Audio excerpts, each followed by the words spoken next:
ډېرو محترمو مسلمانانو نن د تهجدو بهترین نفل درته ښیم. 2 رکعته تهجد لمونځ وکئ انشاءالله د ماسخوتن د لمونځ نه پس په دې طریقه باندې او سهار چې راپاڅئ هغه رب العالمین، هغه رب کائنات، هغه رب خالق، هغه رب مشکل کشا، هغه رب حاجات روا ستاسو حاجت دی، مشکل دی، بیماري ده، قرض دی، محبت دی، نکاح دی، واده دی، قرضونه دي، ویزې دي، څه رنګې مسلې دي، جنګ جګړې دي، ټول به انشاءالله په دې یو شپه کې الله تعالی ختموي.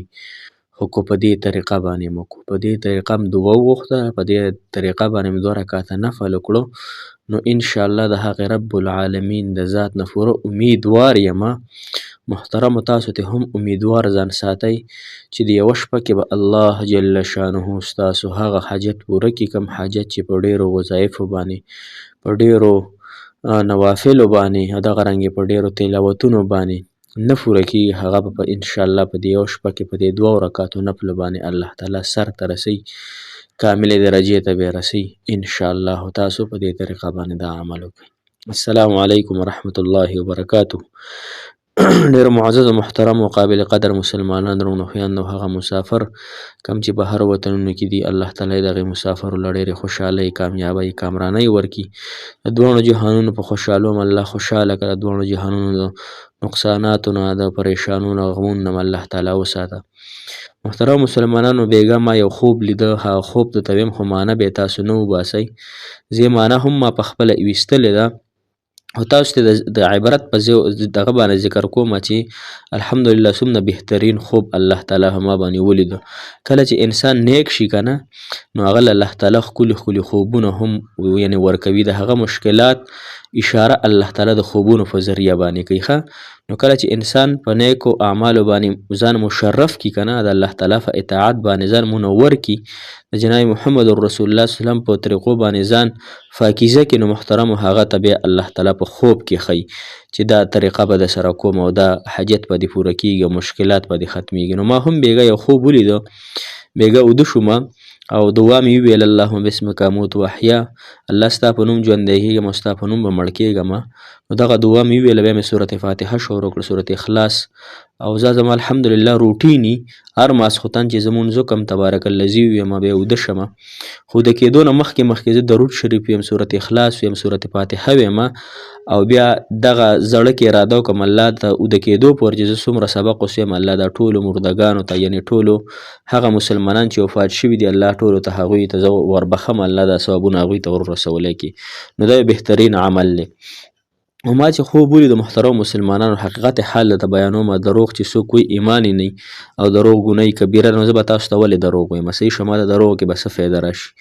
خوب مې داسې ولیده چې زه پروت یم په قبر کې او په لحد کې پروت یم، په لحد کې پروت یم او یو سیټ ته چې دی نو لحد کې پروت یم، خو د پاسه را باندې خاورې مورې نشته، یعنې اسمان راته ښکاري. صحیح شوه، داسې پروت یم او یو سیټ ته ماته یو روح ښکاري. روح خو پېژنئ که نه، د انسان په جسم کې چې کوم روح دی، روح صحیح شوه که نه، دا روح راته یو سیټ ته ښکاري او بل سیټ ته راته یو بل روح ښکاري. خو دا یو سیټ ته روح چې دی نو دا ډېر چمکیده دی، یعنې چمکاویږي، پړقیږي، غونځیږي، لکه ماشوم چې په کټ کې پروت دی چې غونځي، کله لاسونه وخي کله خپې وخي، دغه رنګې غونځیږي او وړقې راړقې داسې پړقیږي. بل سیټ ته دی تک تور دی او ډېر زیات بد شکله دی او بد صورته دی. نو محترم مسلمانانو، الله تعالی ماته دا خوب وښودلو چې ګوره کله چې انسان نیک اعمال کوي دا روح په دغه رنګې چمکیږي، دنه به روح هم په اسانه وځي، دته په قبر کې به هم راحت وي او دته به خوشحالیانې وي. او کله چې انسان په بد عملو کې اخته شي نو دا روح به تک تور وي او دی به په سختو پریشانو کې مصیبتونو کوي. بیا چې ما کله کتاب وکتو، کتاب کې مې دا تعبیر راویستو، نو د هغې معنی دا و تعبیر یې دا و محترم مسلمانانو چې انشاءالله را روان وخت کې چې په تا کم مشکلات دي، پریشانۍ دي، هغه ټول په ټوله د الله تعالی به ختموي انشاءالله، او تعالی به یو ښکلې زندګي پاکیزه طیبه ښکلې حسنه زندګي به الله تعالی درکوي. نو دا مې دې پورې تاسو ذکر کړه چې کله تاسو نیکان شئ که نه او بزرګان ځان نه جوړ کوئ که نه، خو دا بزرګي به داسې نه کوئ چې به زه نیک یم او دا ټول خلک ګناهګاران دي، نه، ځان به ډېر ګناهګار ځان به ډېر زیات نجسه پلیته ګڼو او بل مسلمان کو ډېر هم ګناهګار دی نو هغه به ځان نه ښه ګڼو. کو په کور کې موږ سره رشته دار دي، خور ده، مور ده، ورندار ده، هر څوک دي، رونه دي، هغوی به ځان نه پاک ګڼو. دا مانه په هر اعتبار سره ښکلي دي، پاک دي، اخلاق یې ښه دي، معاملات یې ښه دي، نیکوکار دي، ګناهونه نه کوي. او که موږ ډېر هم پاک یو که نه نو ځان به زه کمزور یم، زه ګناهګار یم، خپل نفس ملامته کوئ. نفس ښه نفسو چې کله هم نفس ملامته کوو نو بیا به تاسو نیکان یې. او که نه په حقیقت کې زه ګناهګار یم او نور خلک راته ګناهګار ښکاري. کله چې انسان لږ نیک شي که نه نو ته غوڼ خلک ګناهګاران ښکاري. لهذا ځان به ګناهګار ګڼو، نور خلک به نیکان ګڼو. انشاءالله بیا به الله تعالی مو تاسو ته نیکي اسانوي. صحیح شوه. او بیا چې کومه اوس نن وظیفه راته ښیمه محترم مسلمانان د ماخوتن د مونځ نه پس نو دا وظیفه تاسو انشاءالله واورئ. زندګي هم الله تعالی انشاءالله بدلوي. ګوره کله چې تاسو اوده کېږئ د هغې نه مخکې 2 رکعته یا تهجد لمونځ وکئ په دې نیت باندې. یا بهتره دا ده چې انسان اوده شي، ځان د موبایل په ټایم کې شپې اوږدې دي، د شپې راپاسي د اخره حصه کې یعنې په 4 بجې په 3 بجې دغه ټایمونو کې راپاسي که نه او 2 رکعته تهجد لمونځ وکړي او الله تعالی ته سجده ولګي. خو دا چې خالص مخلص په دغه وخت کې دی، بس هېڅ نیت نه خالص د الله تعالی د رضا دپاره او خالص د خپل حاجت دپاره چې الله ته ما د خپل محبت یعنی د خپل محبوبو د سره د محبوبینو نه په خپل اطاعت باندې او په خپل بندګۍ باندې الله ما سرفرازه که. الله د خپلو لویو خزانو نه الله چې هغه ډکې دي زما دا وړوکی حاجت دا الله معطر او منور که او زما دا حاجت الله تعالی پوره که. نو 2 رکعته به نیت وکړئ، 2 رکعته تهجد لمونځ کوم په دې حاضر وخت ها سورة تعالی را محمد کعبی شریف ولکم الله اکبر نیت یې وتړو. بیا چې هر صورت پکې وي هغه صورت په ووی 2 رکعته نفل دې پوره کړه.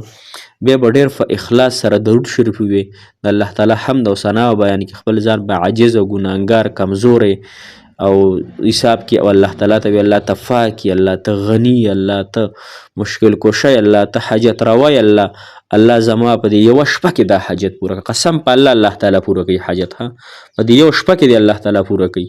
خو که دې کار کې ستا خیر وي، دا کار ستا په قسمت کې وي، دې کار کې ستا دپاره برکتونه وي نو الله تعالی یې پوره کوي. اوس که پکې ستا خیر نه وي، اوس که پکې ستا په قسمت کې دا کار مکمل نه وي نو بیا ګورې به الله تعالی نه پوره کوي، بیا خو د الله تعالی خوښه ده. خو موږ به د خیر معامله غواړو. الله سره د ډېرو خیرونو د ډېرو خوشحالونو الله دا حاجت مې پوره کړي، دا نکاح مې وکړي، دا قرضونه مې ختم کړي، دا محبت راته راکړي، الله دا مشکل مې ختم کړي. خو د خیر او نوم به پکې الله سره د خیر او د برکت او سره ستا د رضا د حاجت زما پوره کړي. انشاءالله الله تعالی ته دغه تودې تړ مې اوښکې توی کوي او الله تعالی ته خپل جان عاجز ښکاره کوي.